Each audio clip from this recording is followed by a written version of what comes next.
things iterate up to the very last minute. And these are all quotes from different promotional materials from Epic Games.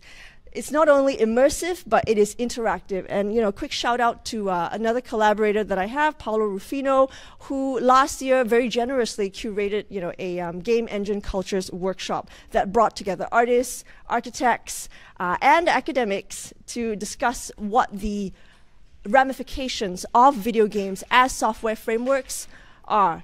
So this work draws on a line of literature or other folks that have been working on game engines as platform tools, Brendan Keogh and Benjamin Nickel, and also an upcoming book by James Malazita in the MIT Platform Studies series called Enacting Platforms, which looks at racism and how race is mediated or remediated through these kinds of platform tools. So there's going to be a few sort of topics that I'll hit on today, and let's hope the video plays in the background. The first is racialization. So this idea that digital humans, they are raced, okay? Not that race, as we know, race is a social fact, right? It's not a biological, but a social fact. But in fact, not only people in real life, not only things, aesthetics are racialized, specifically the way that digital humans in Unreal and beyond, right, are oftentimes portrayed, highlighted, emphasized, right, as racial beings or as having racial characteristics. And in fact, it's seen as an asset, right, that you can actually have diversity in real-time 3D at your fingertips. And the sort of critique from, critical media scholars, but also beyond, have been that it creates a kind of compliant form of humanness, a compliant form of race and racialized characters without having people of color, black people, and black creators in the room, in these kinds of processes, okay? So that's at a baseline, a sort of background information on this. The sort of intervention that I want to make today is about photogrammetry.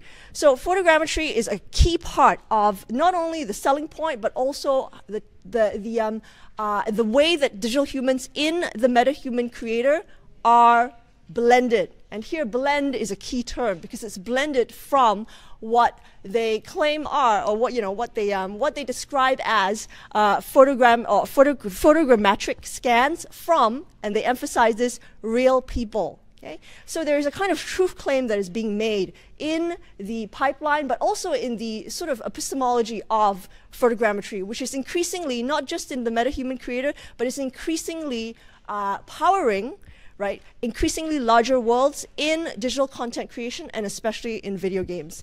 And then the final point that I want to make is about the asset. So, we've heard talks about the asset, in the morning, which really speak to this sense that the modular creation of games and how they come together are a key part of how we think about value.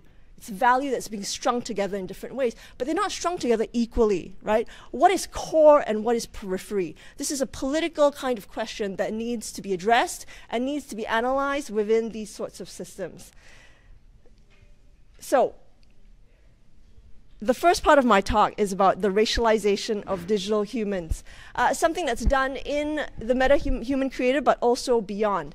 And one of the key things that are being sort of that is emphasized or is used as a point of promotion. This is a panel curated by Epic Games over the pandemic. So we have VFX professionals, we have tool makers, we also have animation, people who are working in animation and digital human creators. So one of them is a creator of Little Michaela, which I'm sure most of you have heard of, a virtual influencer who is portrayed as mixed race. So characteristic of the kind of promotion within this field or within this sort of area is that the meta-human creator, it allows artists to actually have diverse representations. So whatever criticisms you've heard, about how, you don't have inclusive characters, or, you have the default white male character in games, but also, in animation and so forth, this is a solution to that, or this is poised and positioned as a solution to that, that you can have a more inclusive set of digital humans. And that on its face seems like a good idea. And oftentimes, right, the warning is that when you talk about diversity and inclusion, it's not just about checking a box. Yes, we have a person of color character here. Yes, we have enough creators in the room who are working on this. The kinds of representations are important. And what we see here, so these are two very prominent virtual influencers. One is Shuju, the other one is a Japanese creator called Ima.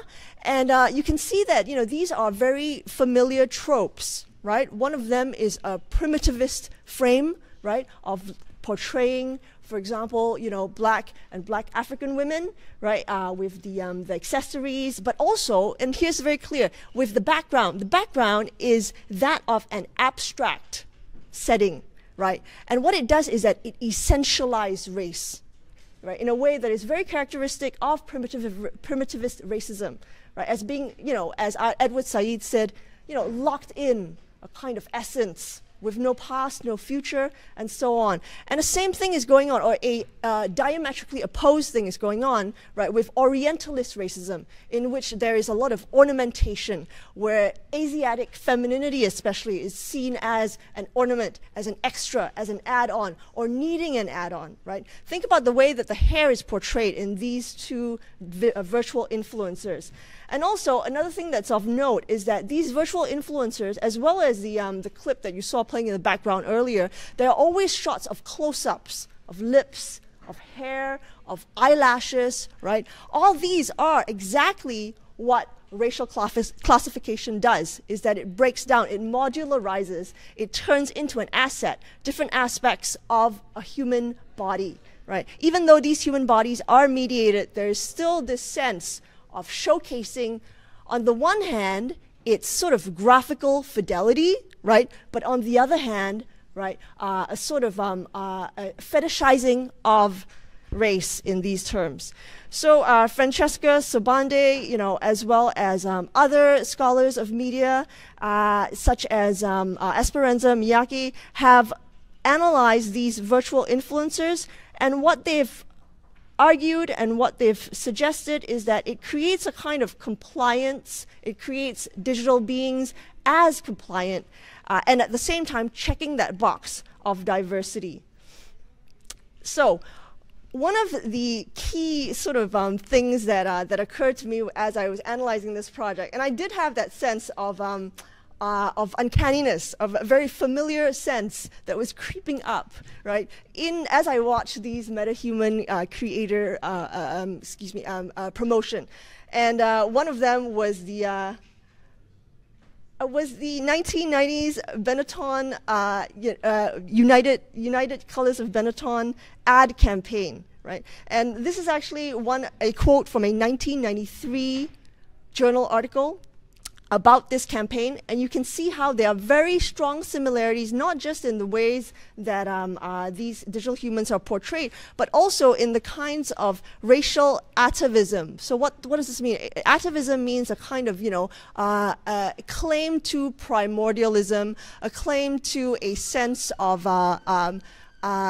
going into the past, a sense of ancestry, and so on. And you can see the same sorts of things coming through in the presets. So these are the MetaHuman presets, which have been created by the tool in order to blend them into your own digital human.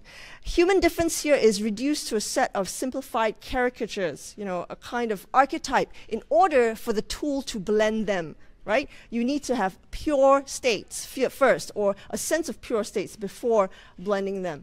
And all of this falls in step with a kind of post-racial aesthetic, post-racial politics. Critical race studies scholars have looked at the post-Obama period as a way in which race has been discussed, race has been, has been seen as something that has been already solved for. There has been a big moment of racial transcendence, at least at that moment before, the Trump election. There was this sense that diversity, whatever that represented, it was abstract. It was idealized. So here again, you see that white background. These are all essences that are being combined into the sense that we have now passed that moment. Racial fractions are over. Now we're all in it together. We are united in the colors.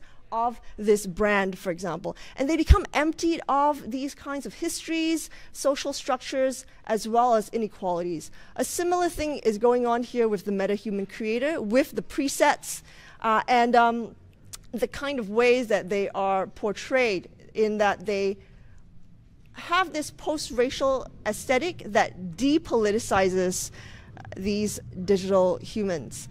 And what I want to draw your attention to in terms of photogrammetry is that they are near infinite. So this is what is described as near infinite variations of facial features and skin complexions. Even though at launch there was a limited set of presets, once you blend them, you can get anything you want. You can get almost any kind of variation that is out there, that is quote unquote plausible, mechanically as well as statistically. Okay? And that for me is an interesting part of this case study, is that it uses truth claims, right, from photogrammetry in order to develop, in order to perpetuate this post-racial moment of transcendence. So reality capture is just one software that is being used for photogrammetry. There are many other solutions for real-time 3D. And in MetaHumans, as well as in other tools, the idea is not that it's a groundbreaking, technological feat. The idea is that it economizes, and it also makes more efficient tools or techniques that are already in play. It makes them more user-friendly as well. As you can see from the interface, of the MetaHuman creator, the idea here is that it's almost, like a character customization that you would see in any RPG. But what I'm trying to say is that it's not. It seems like it is, but it is not. Because of the photogrammetric database that is being used, ideologically as well as technically, there are very distinct differences. However, in the future, character customization systems will, I think, move in this direction. So if you can take many photos from different angles and composite them algorithmically for an object, you can certainly do it for a landscape. You will do it for a human body, and you will do it for faces. And the idea here, is that what the company and what Epic Games has said is that this is a data-based strategy. We are using real people, we are scanning real faces, we are measuring the offsets against these universal models of what a face can do and what a body is and how it can be rigged based on how it actually moves. So they use terms like, this is a biomechanical process. They will use terms like, this is, a plausible way to put humans together. And, in further releases, they've sort of loosened the constraints on what a digital human can be, what plausibility looks like. But at launch, right, they had very clear constraints as to what was the limit of racial blending. Okay. So what we see here is something that we see across different kinds of real-time 3D systems, is that race is modeled, life is modeled, time is modeled, right, in a way in which all states at once can be, will be, depending on whether you have the computational capacity for it, you can have any state. But this is a very game-like way of thinking about physical objects, racial variation, and so forth, in that all states must be in place, and all of them are technically calculable, right? It just depends. It depends on whether you have the compute and whether or not this is part of the narrative that you're building out for your game. Okay, and this is quite different from the orthographic imagination. Right. Before we had the compute power to do this, yes, there would be a drive to systematize race. Once you have black and white, right, what is everything in between? You want to map them. This is a kind of this is the drive of modernity, to classify, to systematize in order to govern, and govern biopolitically. So that's on the one hand, right? But on the other hand, scholars, in games, in our own field, who have studied models, who have studied systems, and the latest one is Aleena Cheng, who, just in a special issue in configurations, have discussed how models are always partial, unresolved, they are a means to an end, and they are temporary states. However, when they are portrayed, when they are promoted, and you can see from the Unreal Engine promotional material, there is this sense that, that they have the entire catalog in place. right? The presets, the blending, the algorithm, all of that can give you every single possibility of what a human can be. Okay? So the blend here, again, there is a appeal to this sense of mathematical truth. There is this appeal to this sense that this is not something that Epic Games executives decided. They didn't decide that this was the restriction on the blend. Instead, it is not programmatic, but it is statistical. It is biomechanical, right? And there is, and this is an actual quote, right? You're getting a sort of genesis of an authenticity from what it learned from real people. Okay? So biometric truth claims are really, they're not new, but the metahuman has taken it as a way to create diversity in a way that not only portrays it or not only creates it as an asset, but also furthers this post-racial politics at play. The aesthetic of realism, we must remember realism, it is an aesthetic as well. Here what we see is that it is depoliticized as technicity.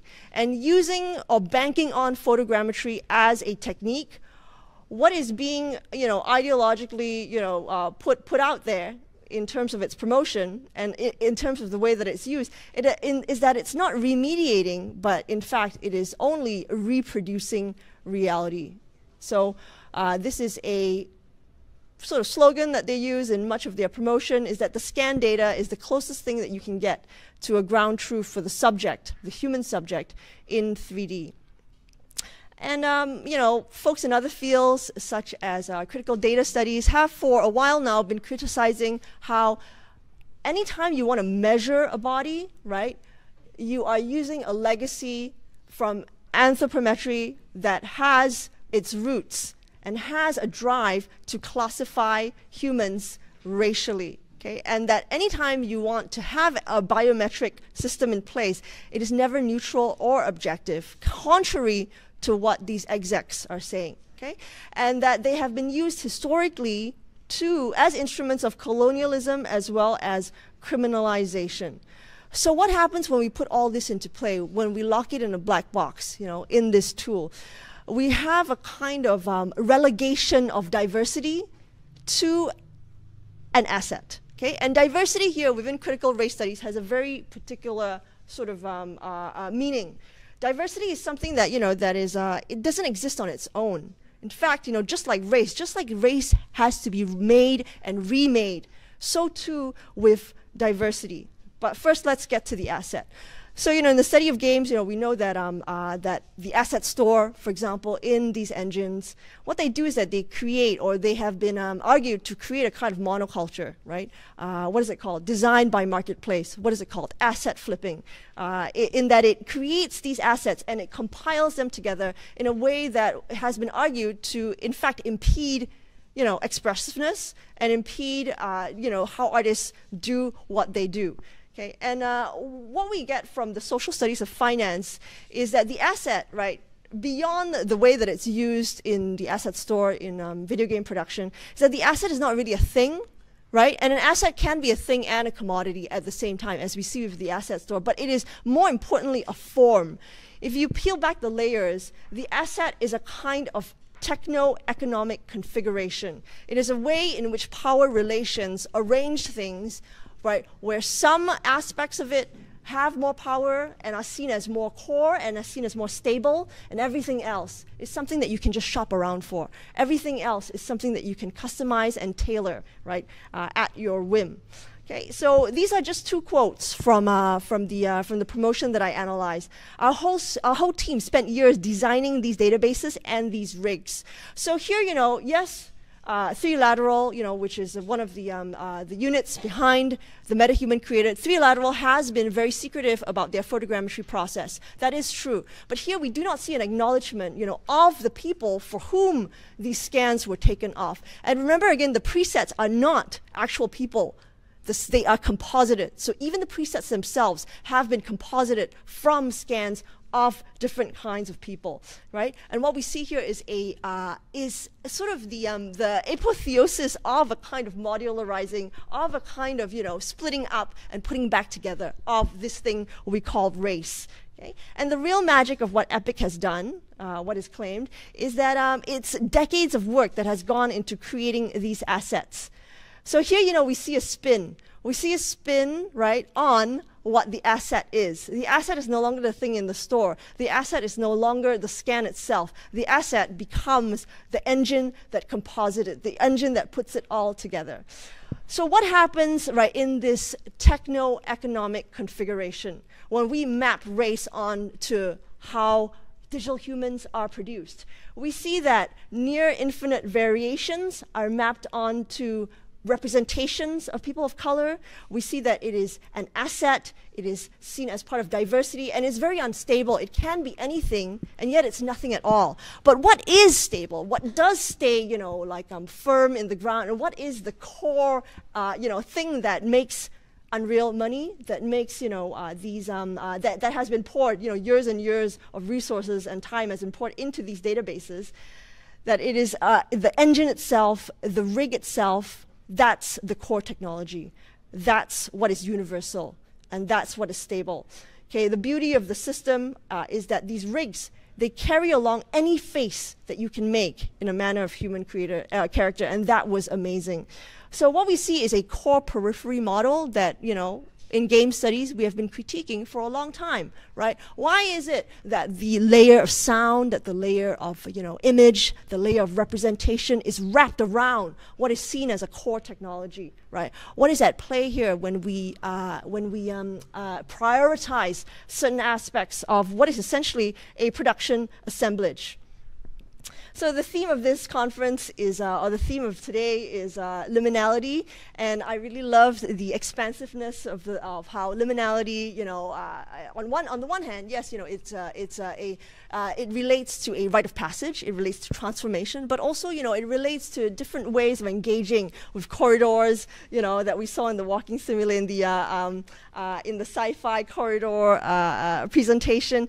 And what I want to sort of close up the talk with is thinking about the liminal, or thinking about liminality in terms of the latent space within these generative systems that we see. Not just the large language models, but also these sort of more fixed models, such as the meta-human creator. Okay, what is seen as stable and what is seen as volatile? There's been a switch. You know, in critical data studies, you know, Louise Amour has talked about how, you know, moving from rules-based computation towards machine learning creates a prioritization, or a sort of seeing instability, seeing volatility, seeing generativity as more profitable, as something, you know, that that we should move towards instead of these aspects of stability.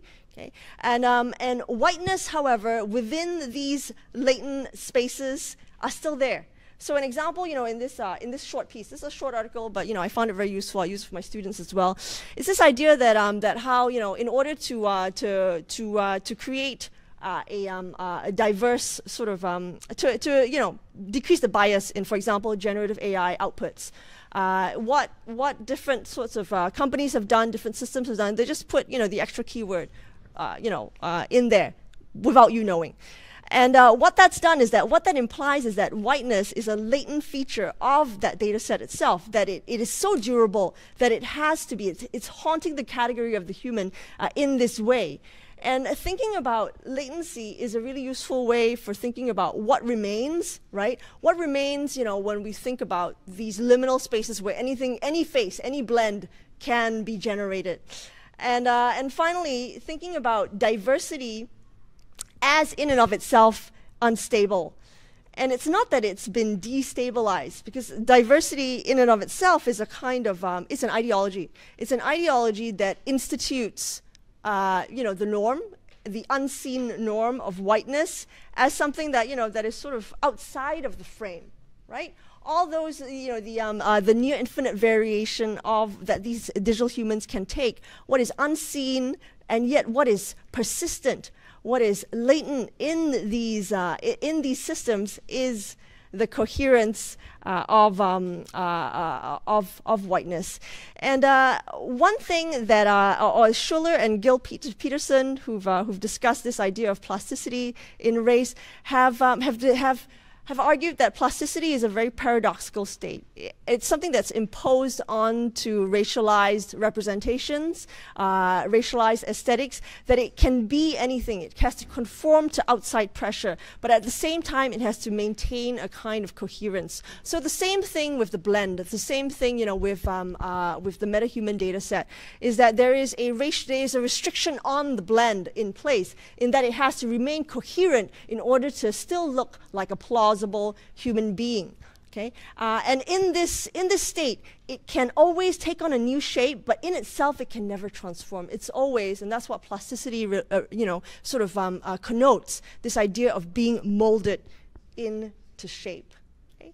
And yeah, I think this is one of my last slides. The idea that diversity, in and of itself, is a kind of ideology that makes race. Race doesn't exist, on its own. It is a social construct. It is a social fact. And diversity shouldn't be seen as being about demographic parity. So with the population of audiences, for example, or with the population of producers, that's only one aspect of it. Beyond that, right, it's important to think about diversity as a set of practices in which the dominant culture attempts to maintain its status, but also attempts to maintain its invisibility within what is seen as an infinite variation. Okay, and just to wrap up, talked about digital humans and how, on a background level, they have been racialized. And then, brought you to thinking about the meta-human blend, how photogrammetry is a key part of how post-race aesthetics now are developing. And finally, about the instability, not just of the blend, but of the idea of race, the ideology of race, as well as, policies about diversity in creative industries and beyond. And I will end it there. Thank you.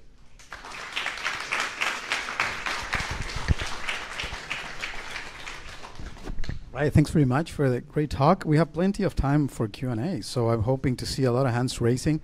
I want to remind people online that they can type in their questions in the chat. Johan's going to read them out loud if there are any. People on site, you can scan also these QR codes, and with that you can access the Discord, also chat with people who are online. Anyone who needs to sit down, there are stools here as well.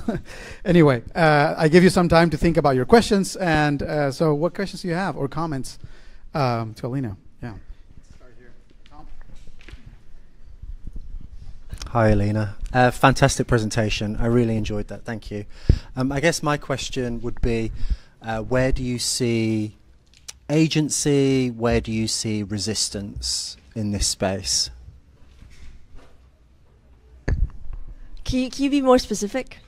Yeah, I think. Yeah, I mean, I think you've presented a very coherent argument around the ideological control that is set up within the structures of these engines and the direction that they're going in. But I wonder what we as consumers and as producers can do to stop it. I guess. Yeah. Yeah, I mean, how can you intervene in the system in different ways? I mean, the first thing, right, is to question, right, the blend itself. Question why these racial restrictions are in place and try to play around with it. So, there is I think they came up with a DNA calibration tool, right, which in itself sounds pretty nefarious, but it's also a way to play around with the system itself. And it enables you to, by creating something, think about what those assumptions are of that default. Because remember, right, this is supposed to abolish defaults. But every time, you have assets in place, and you have a way to put them together, there are still sort of, maybe not defaults, but there are still sort of, there's a path of least resistance that structures, what you make. And folks in platform, or folks who studied platform tools, have discussed this in terms of the not constraining, but of the sort of guiding of, influence of creativity in different forms. Another way, I guess, that agency, could be could be conceptualized or could be engaged with, with systems like this, is to first of all, to understand diversity not in terms of what it looks like, but also to understand, and question the assumptions for which not just the technicity of diversity, but also the ideology of diversity, okay, comes into being. And, on a very basic level, right, the two digital virtual influences that I showed, Ima and Shuru, they're created by, like, one of them is created by a white creator, right? Another one is created in Japan, so, but still, there's racism in Japan too, right? But that as a baseline, if you are creating a racialized image, right, make sure you have people, from that race, from the ethnicity in the room, right, to create that with you. So that's, on a baseline level.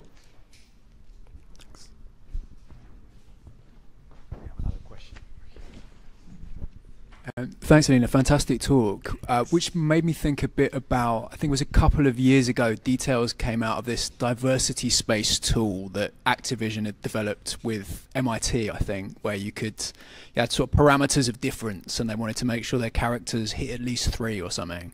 And I think they were expecting to be patted on the back for being so diverse, but actually people found it eerily programmatic, and some more reactionary gamers saw it as proof of this idea that DEI logic has kind of captured the industry. And that seems to be the kind of rallying point for what people are calling this sort of Gamergate 2.0 movement, where it's the villain's no longer feminism, it's DEI. And that debate seems to have moved towards kind of production pipelines, scanning, photogrammetry, character modeling, more than sort of the texts and their interpretation.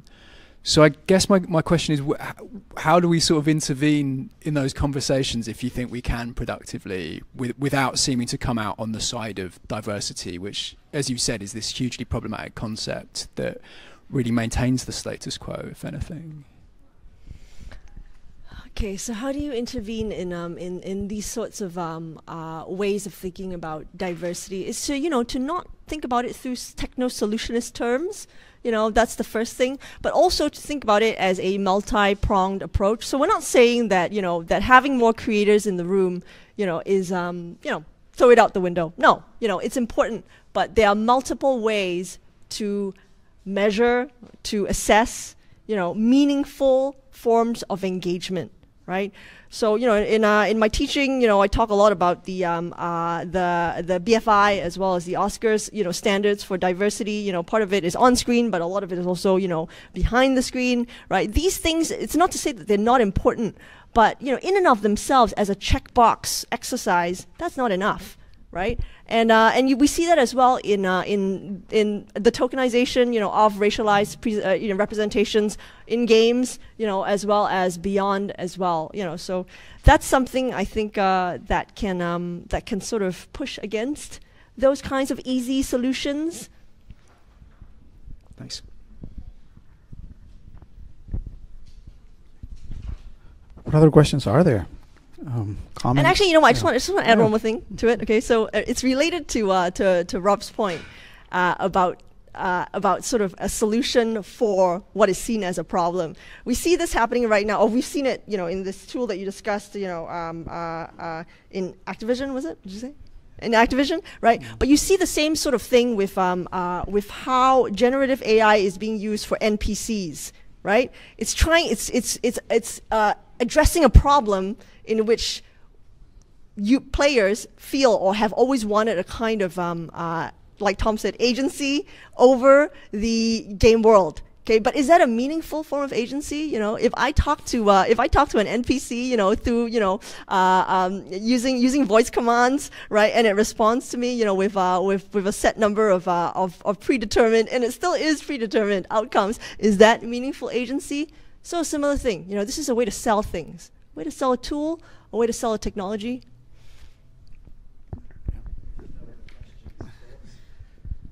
I'm glad you brought up players, because I guess one of the things that I was thinking while listening to you is actually, but this is what consumers want.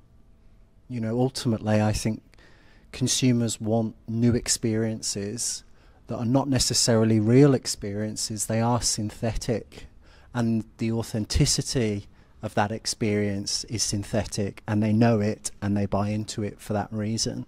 So that's partly where there's a tension for me about agency, if you like, around some of this stuff, because I do feel that this is actually the direction of the industry, is what consumers want, and to change their perspective, I think, would mean something, quite transformatory altogether. Sorry, I dare say it. That's more of a comment than a question. But do you see where I'm trying to come from? I think the problem that you diagnose is absolutely right. But on the other side of the production is the consumption side, and consumers very much buy into this model uncritically, happily, and I think I beg to differ. I think what consumers, or what an important subset of consumers want, is meaningful engagement. They don't want more. They don't want, they don't just want to do the thing. They don't want to see all these characters. What they want are characters that speak to them, speak to their experiences. And, you mentioned authenticity. There is a co-optation of what authenticity means here, and it's photogrammetric. It's not based on real experiences. It's not based on what race actually is and what racialized experiences actually are. It's based on a cosmetic, depoliticized form of racial representation. So just based on that, the co-optation of authenticity, I think, is problematic in and of itself. I can take one more, and then we have to continue to the next topic.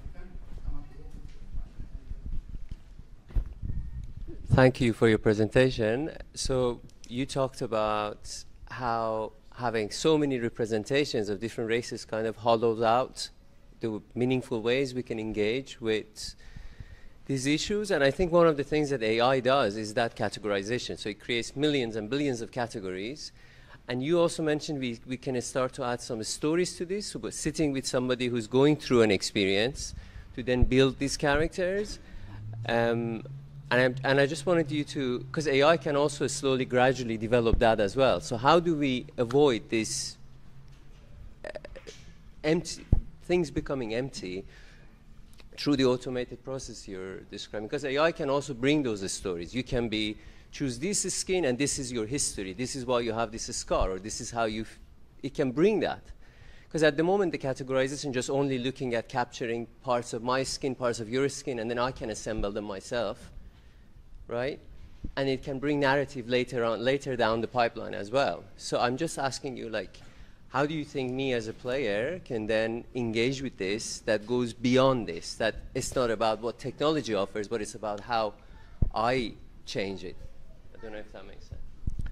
Yeah, I mean, I think I can respond somewhat.